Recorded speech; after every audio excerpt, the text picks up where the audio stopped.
बिस्मिल्लाहिर्रहमानिर्रहीम। अस्सलामुअलैकुम नाजरीन, आप देख रहे हैं अपना फेवरेट यूट्यूब चैनल और मैं हूं चौधरी अदील ममदाना। नाजरीन, ये सुनकर आपको हैरत होगी कि पाकिस्तान के पास अभी तक कोई एटमी सबमरीन नहीं, यानी एटमी आबदोज से पाकिस्तान ताहाल महरूम है।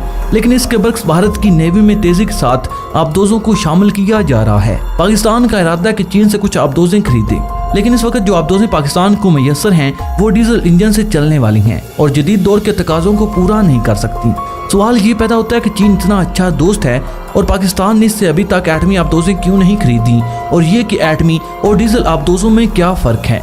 इन सब बातों के बारे में आपको आगे चलकर बताया जाएगा। लेकिन इससे पहले कि हम अपनी बात का आगाज करें, आपसे गुजारिश है कि चैनल को सब्सक्राइब कर लें और साथ मौजूद बेल के आइकन को प्रेस कर लें ताकि हर नई आने वाली वीडियो का नोटिफिकेशन आपको बर वक्त मिलता रहे। शुक्रिया। नाज़रीन, आप बातें अपने असल मौजू की तरफ और जायजा लेते हैं कि पाकिस्तान के पास एटमी आबदोज क्यों नहीं। नाज़रीन, जब एटमी आबदोज की बात की जाए तो ये एक ऐसी आबदोज होती है जिसके अंदर एटमी रिएक्टर नस्ब होता है जो इसको हर तरह की तवानाई फराम करता है और इसके इंजन को भी चलाता है और इसके बाकी इलेक्ट्रिक जनरेशन का भी काम करता है। इसके साथ साथ ये सवाल भी उठता है क्या ये एटमी आबदोज मिसाइल भी फायर कर सकती है या नहीं। पाकिस्तान के पास जो सबमरीन है वो एटमी मिसाइल दागने की सलाहियत रखती हैं। नाज़रीन, अब ये जांचने के लिए कि डीजल सबमरीन और एटमी सबमरीन में क्या फ़र्क है, और जब ये फ़र्क मालूम हो जाएगा तो फिर अंदाज़ा होगा कि पाकिस्तान एटमी आबदोजें क्यों नहीं हासिल कर रहा। इसलिए पहले हम दोनों के दरमियान फ़र्क को वाज़ेह करते हैं।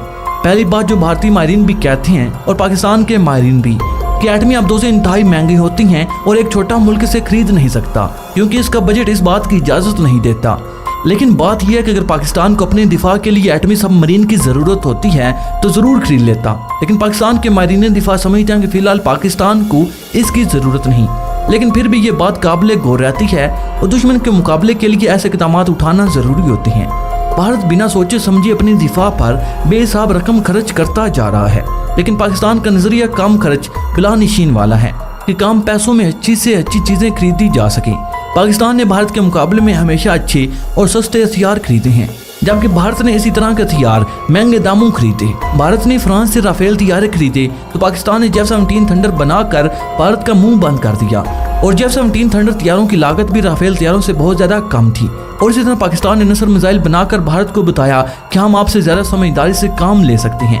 पाकिस्तान अपनी ज़रूरत के मुताबिक फैसले करता है और किसी की देखा देखी बिला ज़रूरत के फैसले नहीं करता।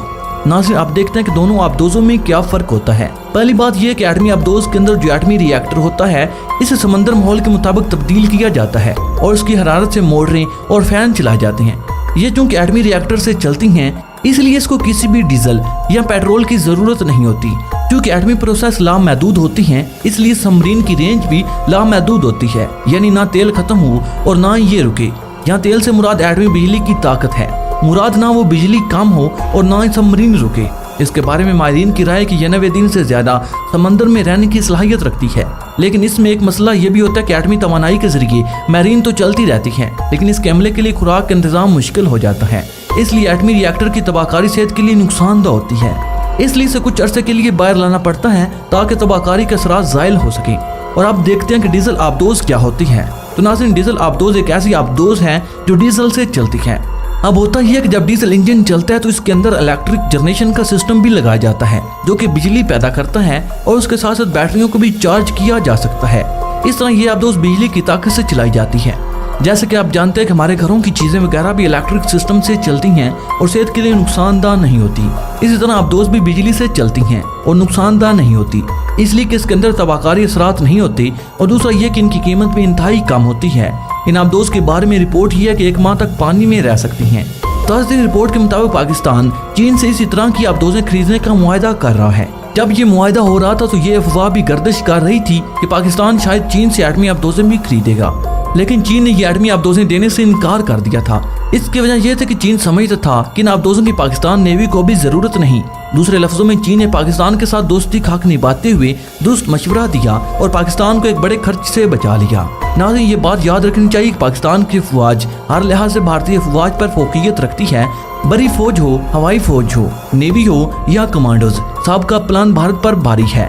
इसलिए पाकिस्तान के पास कोई भी हथियार हो और भारत के पास इससे भी ज्यादा ताकतवर हथियार भी आ जाएं तो बढ़तरी हमारी फौज को ही हासिल होगी। इसलिए कि तजुर्बे के लिहाज से और तरबियत के लिहाज से पाक फौज भारत से बहुत आगे है। दूसरी बात यह है कि भारतीय नेवी पाकिस्तान से कुछ ही फासले पर है और इसके लिए लॉन्ग रेंज की सबमरीनों की जरूरत नहीं। तो इसका सिर्फ ये मकसद है कि भारत को खौफ रहे कि पाकिस्तान के पास भी सबमरीन मौजूद हैं और इसका मुकाबला करने की सलाहियत रखती हैं। चीन भारत से ज्यादा बड़ा और ताकतवर है, इसलिए चीन ने भी पाकिस्तान को अपने साथ ताकतवर बनाने का अंदिया दिया हुआ है। पाकिस्तान और चीन के दरमियान ये मुआहदा हो चुका है कि जो एक का दुश्मन वो दूसरे का दुश्मन समझा जाएगा। इसलिए भारत दांतों में उंगलियां दबाए देखता है कि ये दोनों मुल्क इसके साथ क्या करेंगे।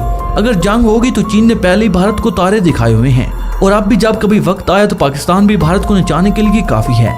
भारत ये अफवाहें भी फैलाता रहता है कि चीन ने पाकिस्तान को एटमी आबदोजें दी हैं और इसे ग्वादर के करीब देखा गया है, लेकिन इस खबर में कोई सदाकत नहीं। पाकिस्तान और चीन ने भी अभी तक इस खबर की तस्दीक नहीं की। भारत को खदशा यह है कि अगर जंग का आगाज होता है तो पाकिस्तान के साथ चीन की सबमरीन भी इसके खिलाफ हरकत में आ जाएंगी और फिर इसका संभलना मुश्किल हो जाएगा। तो नाज़रीन, अब तक के लिए सिर्फ इतना ही। अगर आपको ये वीडियो पसंद आई हो तो इसे लाइक और शेयर करने के साथ साथ हमारे चैनल को सब्सक्राइब कर लें और साथ में मौजूद बेल के आइकन को प्रेस कर लें ताकि आपको अपने प्यारे मुल्क पाकिस्तान और पूरी दुनिया की आर्मी के रिलेटेड तमाम तर इंफॉर्मेटिव वीडियो सबसे पहले मिलते रहें। क्योंकि नाज़रीन, हम हर रोज़ अपने प्यारे मुल्क पाकिस्तान और पूरी दुनिया की आर्मी के रिलेटेड तमाम तर इंफॉर्मेटिव वीडियो बनाते रहते हैं। नाज़रीन, मैं जानता हूँ कि आप तमाम दोस्त बहुत ज़्यादा मुहिब्बे वतन हैं, इसलिए मैं चाहता हूँ कि आप कमेंट बॉक्स में पाकिस्तान जिंदाबाद, पाक आर्मी पाइंदाबाद और अपने गुमनाम वीरों के नाम सलाम ज़रूर कमेंट कीजिएगा। नाज़रीन, अगली वीडियो तक इजाज़त चाहूँगा। अपना और अपने प्यारों का बहुत सा ख्याल रखिएगा। अल्लाह निगहबान।